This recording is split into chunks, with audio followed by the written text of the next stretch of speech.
الحمد لله وسلام على عباده الذين اصطفى أما بعد أعوذ بالله من الشيطان الرجيم بسم الله الرحمن الرحيم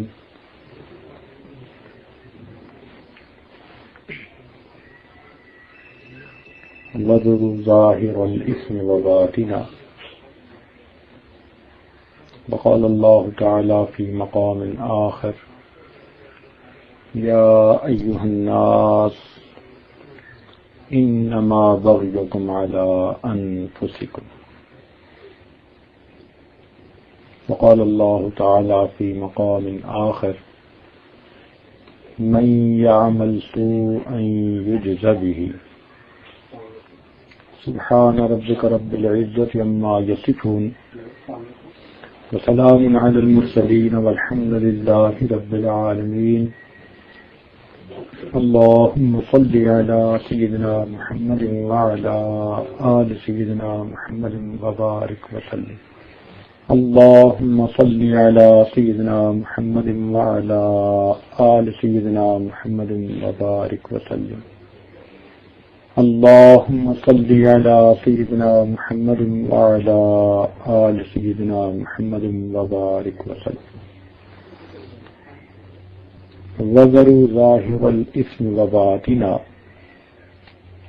چھوڑ دو وہ گناہ جو تم ظاہر میں کرتے ہو یا چھپے ہوئے کرتے ہو۔ قرآن مجید کی یہ آیت ہے،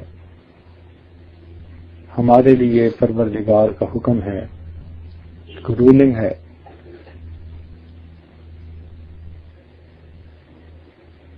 حکم خداوندی ہے، آداب شاہی کا تقاضا یہ ہے کہ ہم اس کو پریکٹس کریں۔ کیا ارشاد فرمایا؟ وَذَرُوا ظَاهِرَ الْإِثْمِ وَبَاطِنَهُ Leave all the sins which you commit secretly or openly، چاہے وہ گناہ چھپ کے کرتے ہو یا گناہ لوگوں کے درمیان بیٹھ کے کرتے ہو۔ فون والے دوستوں سے گزارش ہے کہ وہ اب 1 گھنٹہ کے لیے اپنے فون بند کر دیں۔ تو ارشاد باری تعالی ہے وَذَرُوا ظَاهِرَ الْإِثْمِ وَبَاطِنَهُ تم چھوڑ دو وہ گناہ جو تم ظاہر میں کرتے ہو یا چھپے ہوئے کرتے ہو۔ گناہ کہتے ہیں اللہ رب العزت کے حکم کی نافرمانی کرنا یا نبی علیہ السلام کی سنت سے روگردانی کرنا۔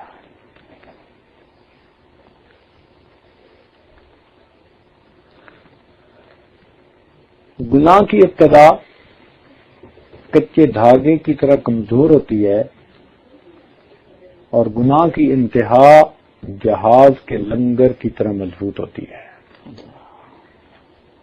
کچے دھاگے کو جس طرح ایک بچہ بھی توڑ سکتا ہے، تو ابتدا میں گناہ کو چھوڑنا آسان، اور جب انسان گناہ کرتا رہے تو یہ عادت ایسی ڈیولپ ہو جاتی ہے کہ جس طرح جہاز کا لنگر جہاز کو ہلنے نہیں دیتا، اینکر آف دی شپ، اسی طرح انسان کا یہ حال کہ اس کی بری عادت اس کو ہلنے نہیں دیتی۔ تو اللہ تعالیٰ فرماتے ہیں کہ چھوڑ دو وہ گناہ جو تم ظاہر میں کرتے ہو یا چھپے ہوئے کرتے ہو۔ گناہ کی مثال انسان کے جسم میں کینسر کی مانند ہے، cancerous part of the body. اگر کسی عضو میں کینسر ہو جائے، اب اس کا ایک علاج کہ اس کو آپریٹ کر دیا جائے، کاٹ دیا جائے۔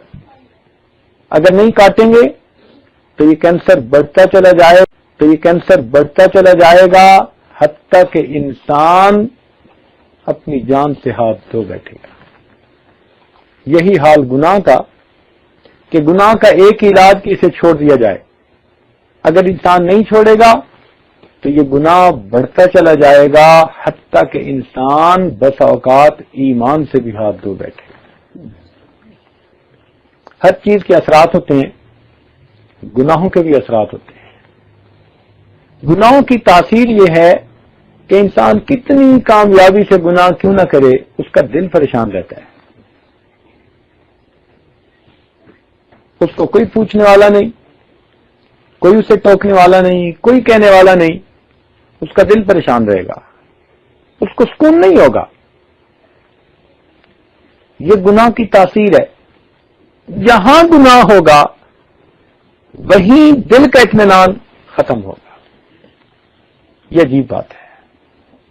ہم نے کروڑوں پتی دیکھے جو چاہتے ہیں کھاتے ہیں، جو چاہتے ہیں پیتے ہیں، جہاں چاہتے ہیں سوتے ہیں، من مرضی کی زندگی گزارتے ہیں، مگر ان کے دل پریشان ہوتے ہیں. نہ دنیا سے، نہ دولت سے، نہ گھر آباد کرنے سے تسلی دل کو ہوتی ہے خدا کو یاد کرنے سے. تو دل کا سکون نہیں ہوتا ان کے پاس. آپ حیران ہوں گے، میں ایک آدمی کا بات کوٹ کر رہا ہوں اور عجیب سی ہے. اتنا بڑا وہ فیکٹری اونر تھا، بزنس مین تھا، کہ اس نے اپنی پسند کی شادی کی ہمارے ملک میں رہتے ہوئے، اور وہاں پر رہتے ہوئے وہ ہر مہینے اپنی بیوی کو 1 ملین روپیز دیا کرتا تھا. اتنے ریسورسز اس کے. بیوی نے بھی بتایا، خاوند نے بھی بتایا، 10 لاکھ روپے ہر مہینے اپنی بیوی کو گفٹ دیتا تھا. اور میاں بیوی دونوں میرے پاس اس لیے آئے کہ ہم پریشان ہیں، راتوں کو نیند نہیں آتی. اس بیوی کو بھی نیند نہیں آتی جس کو ہر مہینے 10 لاکھ روپیہ ملتا ہے، اور اس خاوند کو بھی نیند نہیں آتی کہ جس کو اپنے ریسورسز کا پتہ ہی نہیں ہے. اگر مال سے سکون ملتا تو یہ بندہ شاید دنیا کے خوش پرسکون انسانوں میں سے ایک انسان ہوتا، مگر نہیں. چونکہ گناہوں بھری زندگی تھی اس لیے دل پریشان. تو گناہوں کی تاثیر یہ ہے، دل کو سکون نہیں ہوتا، ڈپریشن، اتنی گولیاں کھاتے ہیں.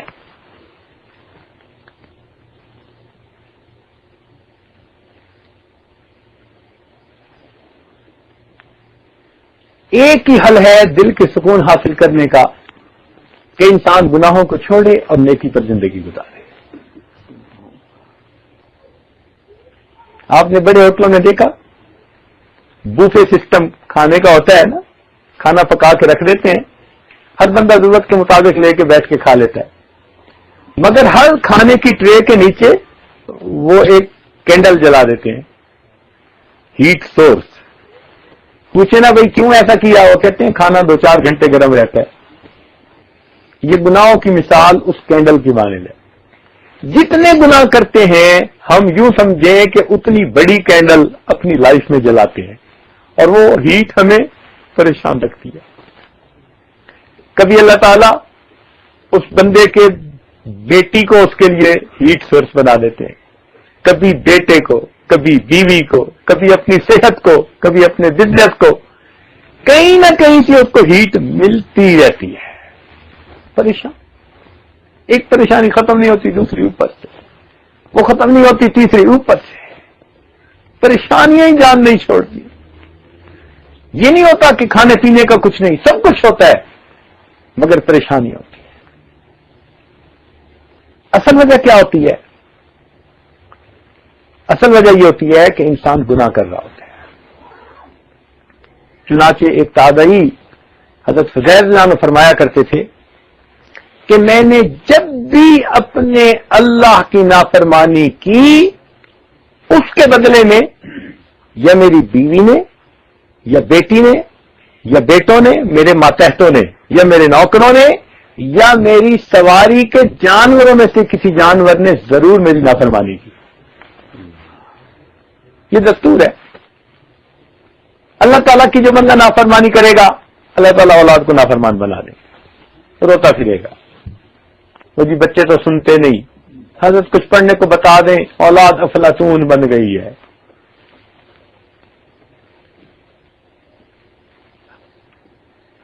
حالت یہ ہوتی ہے کہ بیٹے پھر باپ سے یوں نفرت کرتے ہیں جیسے کوئی پاپ سے نفرت کیا کرتا ہے. اور یہ ہاتھوں کی کمائی ہوتی ہے، جو کھیتی باڑی ہوتی ہے وہ پھر کاٹ رہے ہوتے ہیں. تو اللہ رب العزت نے صاف اور واضح لفظوں میں فرما دیا وَذَرُوا ظَاهِرَ الْإِثْمِ وَبَاطِنَهُ، چھوڑ دو وہ گناہ جو تم ظاہر میں کرتے ہو یا چھپے ہوئے کرتے ہو. مجھے 90 میں سویڈن میں ایک کورس کرنے کا موقع ملا پروجیکٹ مینجمنٹ کے بارے میں. خیر وہاں رہتے ہوئے ہمیں اس ملک کے بارے میں بڑی معلومات ہوئی. وہ ایک فلاحی ریاست ہے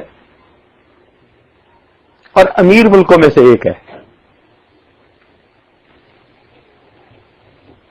لوگوں کا بجٹ تو ڈیفیشنٹ ہوتا ہے نا، اس ملک کا بجٹ پروفیشنٹ ہوتا ہے.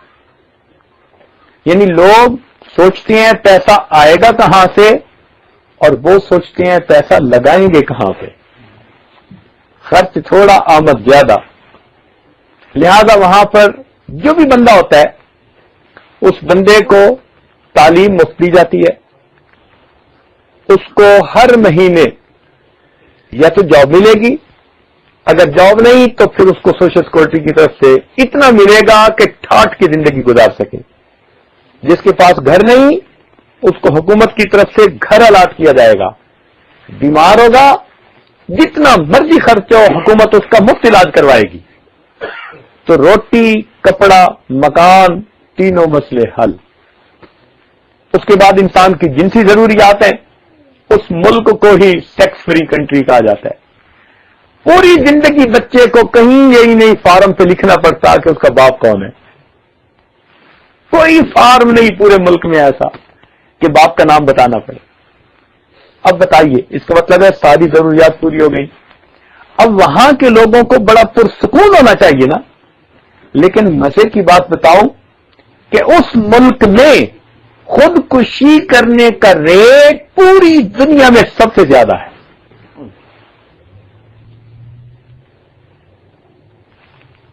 بھائی اتنی سہولیات زندگی کے مل جائیں، کوئی مسئلہ ہی نہ ہو، پھر تو بندے کو پرسکون ہونا چاہیے.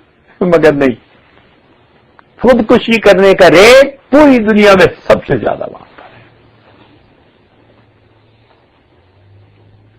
وہاں کے ایک ڈائریکٹر کہنے لگے کہ حکومت ہماری پریشان ہے. لوگ اپلیکیشن دیتے ہیں ڈاکٹرز کو کہ اتنے میں ہم نے ریٹائرمنٹ ہونی اور اس کے اتنے عرصے بعد آپ ہمیں ایک ٹیکہ لگا دینا ہم تاکہ دنیا سے چلے جائیں. اتنے پریشان ہوتے ہیں. ڈاکٹروں کے پاس اپلیکیشن اتنی جمع ہو گئی، وہ کہتے ہیں ہم کریں تو کیا کریں. اب بتائیے، معلوم ہوا کہ قلب کا سکون کوئی اور چیز ہے. یہ فقط مال و دولت سے نہیں ملتی، یہ اپنی خواہشات اور شہوات کو پورا کرنے سے نہیں ملتی. یہ ملتی ہے جب انسان نیکی پر زندگی گزارتا ہے، اپنے پروردگار کو راضی کر لیتا ہے، پھر اللہ تعالیٰ دل کو پرسکون بنا دیتے ہیں. تو ہم اگر چاہتے ہیں کہ ہم بھی ایک کامیاب اور پرسکون زندگی گزاریں تو ہمیں چاہیے کہ ہم اپنے گناہوں سے سچی توبہ کر لیں اور اپنے مالک اور خالق کو راضی کرنے کی کوشش کریں. قرآن مجید میں ہے یا ایھا الناس انما بغیکم علی انفسکم، اے انسانوں تمہاری بغاوتیں تمہاری اپنی جانوں پر. کیا مطلب؟ جتنی ہم گناہ کرتے ہیں ان کا وبال ہمارے اوپر لوٹ کے آتا. کسی نہ کسی صورت میں ہم اسے فیل کریں نہ کریں.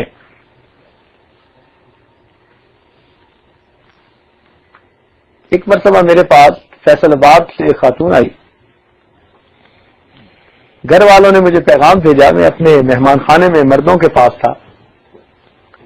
انہوں نے پیغام بھیجا جی کہ خاتون آئی ہے، کوئی بات کرنا چاہتی ہے، اس نے واپس بھی جانا ہے اور زارو قطار ہو رہی ہے جب سے آئی ہے، آپ اس کو ذرا جلدی ٹائم دے دیں.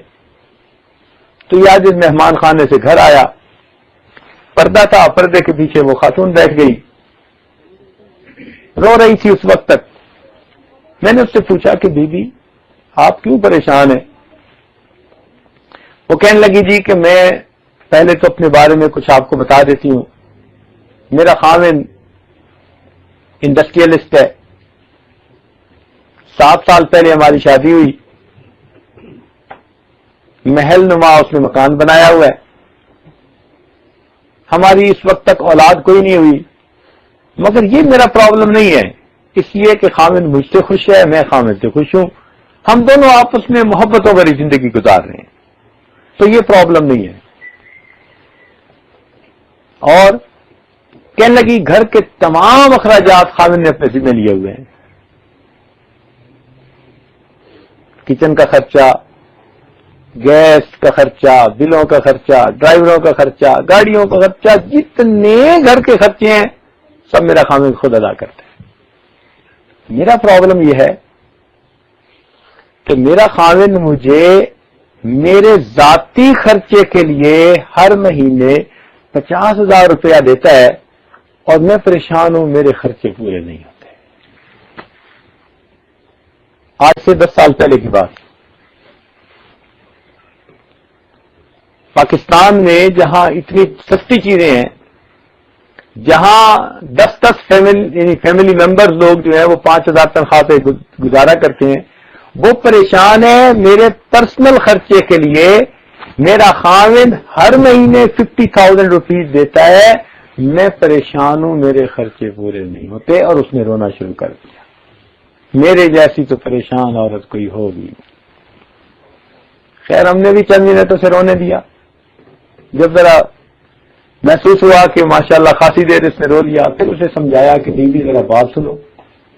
بات یہ کہ آپ کی زندگی کی جو ترتیب بنی ہوئی ہے نا، کہ بے پردگی کی زندگی، نمازوں کی پرواہ نہیں، پردے کی پرواہ نہیں، فلاں کی پرواہ نہیں، اپنی منمانی کی زندگی، اس زندگی میں آپ کو سکون نہیں مل سکتا. آپ کا خاوند آپ کو 50,000 کی بجائے 5 لاکھ بھی دینا شروع کر دے، نہیں. میں نے اسے بھی کوٹ کیا، میں نے کہا میرے پاس ایسی خاتون بھی آئی کہ جسے ہر مہینے 10 لاکھ ملتے تھے اور وہ بھی پریشان تھے. کہنے لگی جی پھر سکون مل کیسے سکتا ہے؟ میں نے کہا اس کا طریقہ یہ ہے کہ آپ پچھلے گناہوں سے توبہ کر لیں اور آئندہ نیکوکاری کی زندگی گزارنے کا دل میں ارادہ کر لیں، پھر دیکھنا آپ کے دل کو سکون ملے گا. خیر اچھی خاتون تھی، کہنے لگی جی پھر آپ مجھے طریقہ بتا دیں. اس عاجز میں اسے توبہ کے کلمات پڑھا دیے اور کچھ ضروریات دین کے بارے میں بتا دیا، تو وہ خاتون چلی گئی. تیسرے یا چوتھے مہینے اس نے فون کیا اور فون پر بتانے لگی کہ حضرت جو آپ نے بتایا میں نے ہو بہو اپنی زندگی اس کے مطابق بنا لیا ہے، بڑی پرسکون زندگی گزارتی ہوں حضرت. میرا ذاتی خرچہ مہینے کا 15,000 میں پورا ہو جاتا ہے اور میرے باقی پیسے میں یتیموں، بیواؤں اور غریبوں کے اوپر خرچ کرتی ہوں. پرسکون زندگی گزار رہی تھی. تو سچی بات یہ ہے کہ ہم نے اپنے گناہوں کے سبب اپنے آپ کو پریشان کیا ہوا ہوتا ہے. اگر ہم یہ گناہ چھوڑ دیں تو ہماری زندگی پرسکون ہو جائے. اس لیے ارشاد فرمایا وَذَرُوا ظَاهِرَ الْإِثْمِ وَبَاطِنَهُ، چھوڑ دو وہ گناہ جو تم ظاہر میں کرتے ہو یا چھپے ہوئے کرتے ہو. گناہوں سے توبہ کرنا اللہ رب العزت کو بہت پسند ہے.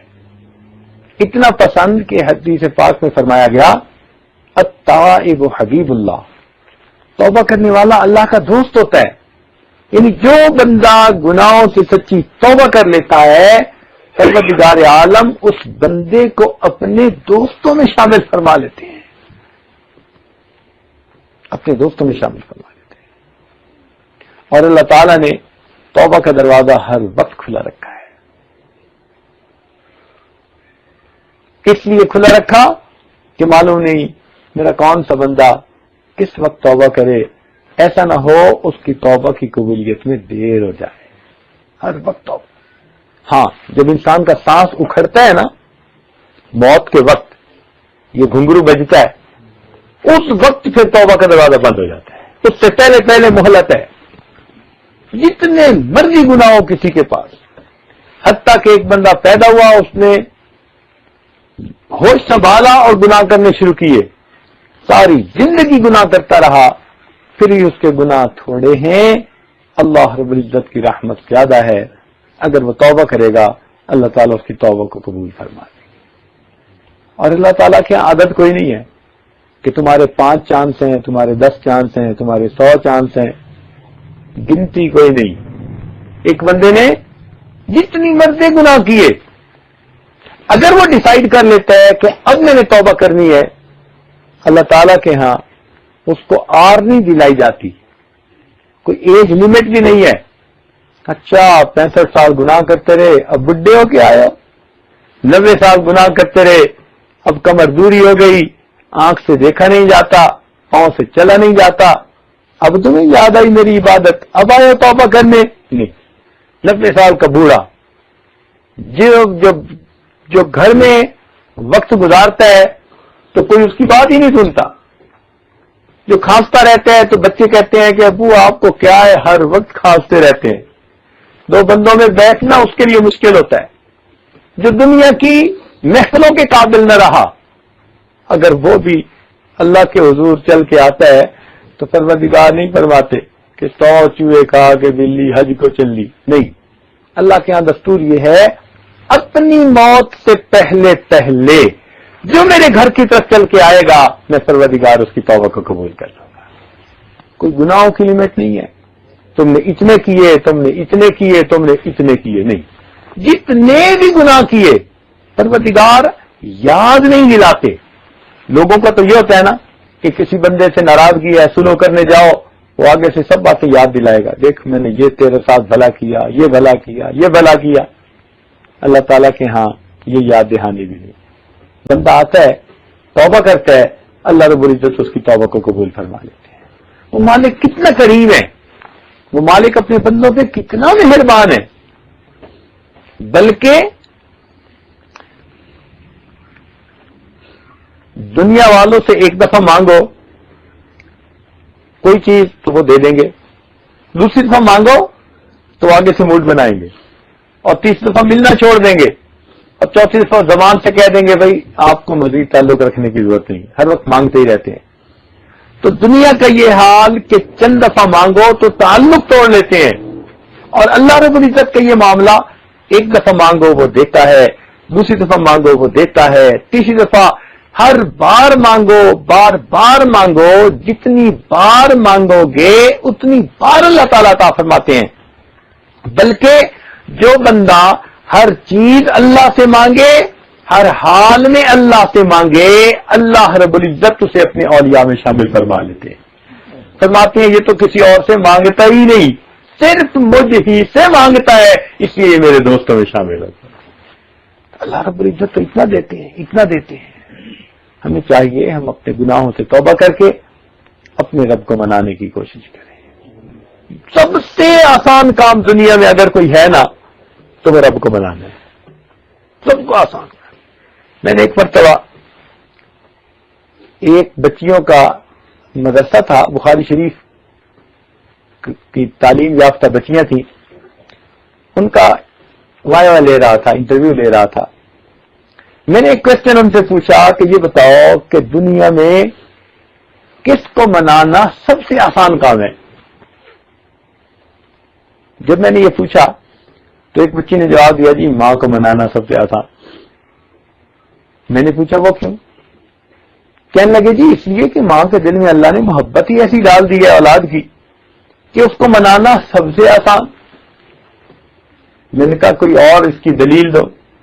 کہنے لگی جی میں گھر میں دیکھتی ہوں میرے بڑے بھائی جان ہیں، کبھی کبھی اگر وہ الٹا سیدھا کوئی کام کر لیتے ہیں تو امی ان کو ڈانٹ ڈپٹ کرتی ہے، سمجھاتی ہے یہ نہیں کرو یہ نہیں کرو، اور بھائی موڈ بنا کے باہر نکل جاتا ہے تو وہی امی جو اس کو ڈانٹ رہی تھی تھوڑی دیر کے بعد مصلے پہ بیٹھی رو رہی ہوتی ہے، دعا مانگ رہی ہوتی ہے، اللہ میں نے بیٹے کو ڈانٹا تو ہے مگر میرا بیٹا کوئی انتہائی قدم نہ اٹھا لے، اللہ خیریت سے واپس آ جائے. اب وہ بیٹھی رو رہی ہے.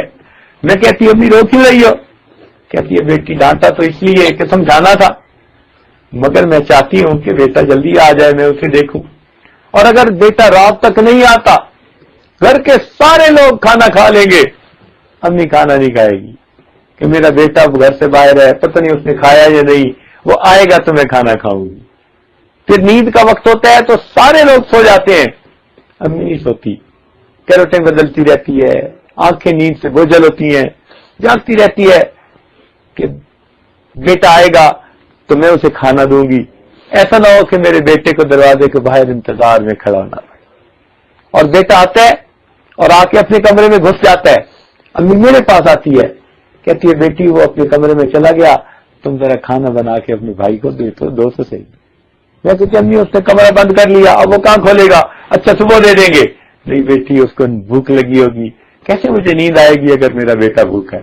تو ماں کا یہ حال کہ کیسے نیند آئے گی اگر اس کو بھوک لگی ہوئی ہوگی. اگلے دن صبح امی فجر پڑتے ہی میرے پاس آتی ہے، اچھا ناشتہ بنا کے بھائی کو دو. میں کہتی ہوں امی ایک طرف تو آپ اتنی ناراض ہیں اور دوسری طرف کہتی ہے کہ اس کو جلدی کھانا دو. بیٹی میں کیا کروں، آخر ماں ہوں نا، تو میرے دل میں بچے کی محبت. اچھا امی آپ چاہتی کیا ہیں؟ تو ماں کہے گی بس میں یہ چاہتی ہوں کہ تیرا بھائی آ کر میرے سامنے سوری کر لے، ایکسکیوز کر لے، معذرت کر لے، تو بس میں اس کو جو ہے راضی ہو جاؤں گی. اب بتائیے کہ جو ماں انتظار میں ہے کہ بچہ آ کے صرف کہہ دے امی مجھ سے غلطی ہوئی، وہ پہلے ہی تیار ہے معاف کرنے کے لیے، تو اس ماں کو منانا کتنا آسان ہے. آ کے اتنا ہی کہنا ہے نا امی مجھ سے غلطی ہوئی، وہ پہلے ہی تیار ہے معاف کرنے کے لیے.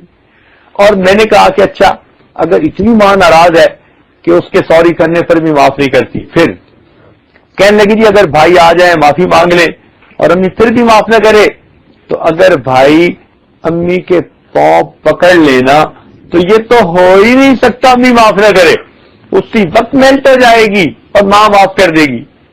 میں نے کہا اچھا اتنی ناراض کہ پھر بھی معاف نہیں کرتی، پھر بتائیں.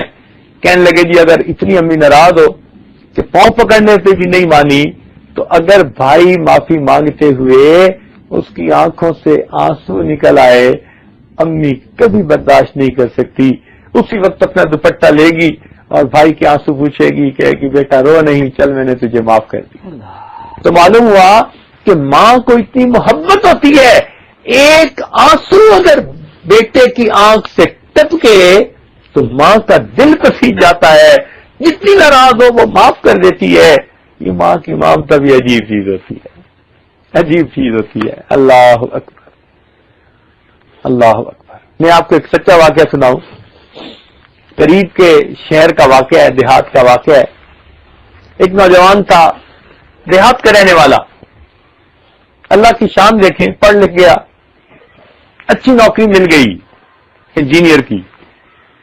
اب شہر میں رہتے ہوئے اس کو کوئی کسی جگہ رشتہ پسند آ گیا، اس نے اپنی بات چلائی اور شہر کی اس لڑکی سے اس کا نکاح ہو گیا. والدین بوڑھے تھے اور یہ ان کا اکلوتا بیٹا. اب جب شادی پسند کی ہو گئی تو اس نے شہر میں رہنا شروع کر دیا. کبھی کبھی یہ دیہات میں اپنے ماں باپ کو ملنے جاتا، بیوی ایسی کہ وہ اس پر بھی ٹوکتی، اتنی دیر لگا کے کیوں آئے. اب بہت کم جاتا ماں باپ کے پاس، تھوڑا بہت خرچہ دے دیتا، باقی پسند کی شادی تھی تو ادھر سارا کچھ اس کی ضروریات پوری کرنی پڑتی. خیر اب اس کا تعلق اپنے والدین سے بہت ہی زیادہ ڈائلیوٹ ہو گیا، بہت ہی زیادہ کمزور ہو گیا. اسی دوران اس کو سعودی عرب سے آفر آ گئی، یہ وہاں چلا گیا. اب وہاں جا کے تو بالکل ہی پیچھے کا خیال ہی نہیں، نہ کبھی خرچہ بھیجتا اور نہ پتہ کرتا. بوڑھے والدین اپنے حال میں زندگی گزار رہے ہیں. اسی حال میں یہ 13 سال سعودی عرب میں رہا. اب وہاں رہتے ہوئے اس کو اتنا شوق ہوا کہ یہ ہر سال بیوی بچوں کے ساتھ حج کرتا. جب اس نے 13واں حج کیا نا تو کھڑا رو رہا تھا. ایک عالم اسے ملے، یہ اس عالم کو بتاتا ہے کہ حضرت میں بہت پریشان ہوں. ان کا کیوں؟ کہنے لگا 13 حج کیے، ہر سال حج کرنے کے ہفتہ کے اندر میں خواب دیکھتا ہوں جیسے کوئی مجھے کہتے ہے کہ تیرا حج قبول نہیں ہوا، اور اس دفعہ میں 13واں حج کر چکا ہوں اور پھر مجھے کہا گیا کہ تیرا حج قبول نہیں ہوا، میں پریشان ہوں۔ ان بزرگوں نے کہا کہ اچھا، اگر حقوق اللہ تو پورے کر رہا ہے تو حقوق العباد دیکھ، کہیں ایسا تو نہیں کہ اس میں کوتاہی کر رہا ہو۔ اب اس نے حالات میں ایسے کہا، میں نے تو بالکل ہی والدین سے تعلق توڑ لیا، نہ ان کو کوئی خرچہ، نہ ان کی خیر خبر، کوئی اتا پتہ ہی نہیں ہے۔ ان کا میاں جاؤ پھر پہلے ان کو منا لو، تب تیری باتیں قبول ہوں گی۔ یہ اپنے گھر آیا، بیوی کو حالات سنائے، کہنے لگے میں جاتا ہوں، میں ان کی خیر خبر پوچھ کے آتا ہوں۔ خیر ملک میں آیا، اب جب اپنی بستی کے قریب پہنچا نا، اس کو تو یہ بھی پتہ نہیں تھا کہ وہ زندہ بھی ہیں یا نہیں، 13 سال گزر گئے تھے۔ اب اس نے ایک نوجوان سے پوچھا کہ بھائی وہ فلاں لوگ کس حال میں؟ اس نے کہا جی وہ ان کو پہچانتا نہیں تھا، 13 سال جو گزر گئے تھے۔ اس نے کہا ان کا ایک نوجوان بیٹا تھا، وہ تو پتہ نہیں کہاں چلا گیا، بہرحال اس کے والدین اسے یاد کرتے تھے، تو والد کچھ عرصہ ہوا فوت ہو گیا، ماں اس کی زندہ ہے، لیکن اس کے بھی آنکھوں پہ موتیا بند آ گیا، کالا موتیا، یعنی بینائی چلی گئی، اور پچھلے دنوں اس پر فالج بھی اٹیک ہوا ہے، پتہ نہیں اب وہ کس سال میں ہے، وہ بھی لگتا ہے تھوڑے دن کی مہمان۔ اب جب اس نے یہ سنا تو اس کو بڑا صدمہ ہوا۔ اب اس صدمے کی وجہ سے یہ گھبرائے ہوئے دل کے ساتھ آگے جا رہا تھا، چلتے چلتے اپنے گھر کے دروازے پہ پہنچا، کواڑ بند تھے مگر کنڈی کوئی نہیں لگی ہوئی تھی۔ اس نے آہستہ سے دروازہ کھولا، اندر گیا۔ جب اندر گیا تو کیا دیکھا کہ چارپائی بچھی ہوئی ہے اور اس کی والدہ ہڈیوں کا ڈھانچہ، وہ لیٹی ہوئی ہے۔ یہ قریب گیا کہ میں دیکھوں کہ امی سوئی ہوئی ہے، یہ جاگی ہوئی ہے۔ جب قریب گیا تو دیکھا کہ وہ نہ کچھ ہونٹ ہل رہے ہیں اور کوئی بات کر رہی ہے۔ اس نے کہا پتہ نہیں کیا پڑھ رہی ہے۔ اس کو یہ تو پتہ چل گیا تھا کہ اس کو نظر کچھ نہیں آتا۔ اب یہ آہستہ قدموں کے ساتھ گیا اور بالکل قریب جا کے بیٹھ گیا۔ اس نے قریب جا کے سنا، اس کی ماں اپنے اللہ سے دعا مانگ رہی تھی اور کہہ رہی تھی اللہ میرا خامد تو دنیا سے چلا گیا، اب ایک ہی بیٹا ہے وہ بھی مجھ سے دور ہے، میرے مالک میرے اس بیٹے کو واپس بھیج دینا تاکہ جب میں مروں تو مجھے قبر میں اتارنے والا کوئی تو میرا محرم ہو۔ 13 سال گزر گئے، 13 سال کے بعد بھی ماں مایوس نہیں، پھر بھی دعا مانگ رہی ہے، اللہ خامد تو میرا چلا گیا، ایک ہی بیٹا ہے میرے پاس اسے بھیج دینا، جب میں مروں تو مجھے قبر میں اتارنے والا کوئی تو میرا محرم۔ جب اس نے یہ سنا تو کہنے لگا اماں میں آپ کا بیٹا آ گیا ہوں۔ تو ماں نے حیران ہو کر بیٹی تم آ گئے ہو؟ اس نے شفقت سے اس کے سر پہ ہاتھ پھیرا، اللہ کی شان، اسی وقت اس ماں کو ہارٹ اٹیک ہوا اور بیٹے کی آنکھوں کے سامنے اس نے جان دی۔ خیر یہ نوجوان اس کے کفن دفن سے فارغ ہوا، ماں سے معافی تو مانگ ہی لی تھی، واپس آیا، اگلے سال اس نے پھر حج کیا۔ جب 14واں حج کیا تو 14ویں حج کے بعد اس نے خواب دیکھا، کوئی کہنے والا کہہ رہا تھا کہ اللہ تعالیٰ نے تیرے اس عمل کی برکت سے یہ حج بھی قبول کر لیا اور پچھلے 13 حجوں کو بھی قبول کروا لیا۔ تو بتانا مقصد یہ تھا کہ ماں کا تعلق تو ایسا ہوتا ہے۔ تو وہ بچی کہنے لگی جی سب سے آسان ماں کو منانا، لیکن میں نے اسے سمجھایا کہ ایک ہستی ایسی ہے کہ اس کو منانا اس سے بھی زیادہ آسان ہے، تو وہ بڑی حیران ہو گئی، کہنے لگی جی ماں سے بھی منانا آسان ہے؟ میں نے کہا ہاں، ماں کو بھی منانا ہو نا تو چل کے جانا پڑے گا، ماں کو بھی منانا ہو تو منہ سے معافی مانگنی پڑے گی، ہاتھ سے پاؤں پکڑنے پڑیں گے، کچھ نہ کچھ ظاہر کرنا پڑے گا کہ میں معافی مانگنا چاہتا ہوں۔ مگر ایک ذات ایسی ہے انسان کہیں چل کے نہ جائے، زبان سے کچھ نہ بولے، فقط اپنے دل میں اپنے گناہوں پہ اگر نادم اور شرمندہ ہو جائے، وہ دل کی ندامت کو قبول کر کے اس کے پچھلے سب گناہوں کو معاف فرما دیتے۔ چنانچہ حدیث پاک میں آتا ہے الندم توبۃ، جب بھی کوئی بندہ اپنے دل میں گناہوں پہ نادم ہوتا ہے اللہ تعالیٰ اس کے دل کی ندامت کو قبول فرما کے توبہ قبول فرما لے. تو اللہ تعالیٰ کو منانا کتنا آسان ہے، سب سے آسان اللہ تعالیٰ کو منانا. اس لیے ہم اپنے پچھلے گناہوں سے سچی توبہ کر کے آئندہ نیکوکاری کی زندگی گزارنے کا دل میں عہد اور ارادہ کر لیں. رب کریم مہربان ہے، وہ یقیناً گناہوں کو معاف فرما دے. اس لیے فرمایا اے میرے بندے، اگر تیرے گناہ آسمان کے ستاروں کے برابر ہیں، اگر تیرے گناہ ساری دنیا کے سمندروں کے پانی کے قطروں کے برابر ہیں، اور اگر تیرے گناہ ساری دنیا کے درختوں کے پتوں کے برابر ہیں، اگر تیرے گناہ ساری دنیا کی ریت کے ذرات کے برابر ہیں، میرے بندے تیرے گناہ تھوڑے ہیں، میری رحمت زیادہ ہے، تو آ کے توبہ کرے گا، میں پھر بھی تیری توبہ کو قبول کر لوں گا. اس سے آگے بڑھ کے بات کہی، فرمایا میرے بندے تو نے توبہ کی پھر توڑ بیٹھا، پھر توبہ کی پھر توڑ بیٹھا، پھر توبہ کی پھر توڑ بیٹھا، 100 بار اگر توبہ شکستی بازا، تو نے 100 دفعہ توبہ کی، 100 دفعہ توڑ بیٹھا، میرا در اب بھی کھلا ہے، تو آ کے توبہ کر لے، میں تیری توبہ کو قبول کر لوں. تو میرے دوستو، اگر اللہ تعالیٰ توبہ قبول کرتے ہوئے نہیں تھکتے تو ہم توبہ کرتے ہوئے کیوں تھک جاتے ہیں؟ جب وہ پروردگار توبہ قبول کرتے نہیں تھکتا، ہم توبہ کرتے ہوئے کیوں تھک جاتے ہیں؟ ہمیں بھی چاہیے ہم اپنے گناہوں سے سچی توبہ کر کے آئینہ نیکوکاری پرہیزگاری کی زندگی گزارنے کا ارادہ کریں، تاکہ رب کریم ہم سے راضی ہو جائیں، دنیا آخرت کی ہماری زندگی سنور جائے. وآخر دعوانا ان الحمد للہ رب العالمین.